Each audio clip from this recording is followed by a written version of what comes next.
Paano kung napagod na tayo pero hindi natin pinaparamdam? Paano kung gusto mo nang sumuko pero ang tanging pinapakita mo lang ay ang paglaban? Sa buhay, hindi natin kailangan ipakita na palagi tayong malakas. Masaya. Minsan, kailangan din natin ipahinga. Ilabas ang bawat pagod at salita. Maraming hindi nakakaintindi. Pero ito, andito tayo sa realidad na kung saan tinatago natin ang sakit na nararamdaman.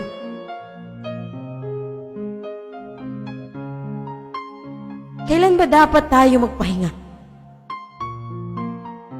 At kailan sabihin na ayaw ko na? Kasi maraming pagkakataon na ang sarap bumalik sa umpisa. Na walang iba. Ang sarap mabuhay. Pero ang hirap mapagod.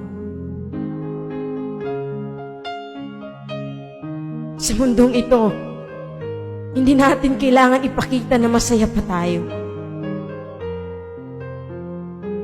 Kasi may mga oras na halos tayo ay sukong-suko na. May mga panahong ayaw mo na.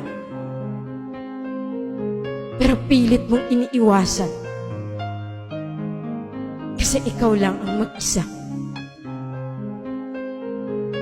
Mag-isang dinadala ang sakit na dadarama. Alam mo yung pakiramdam na walang-wala ka na. Wala ka nang masabi. Dahil pagod ka na sa paulit-ulit na sakit. Yung parang ayaw mo na. Napapagod tayo hindi dahil mahina. Napapagod kasi nangangarap at patuloy na lumalaban sa buhay.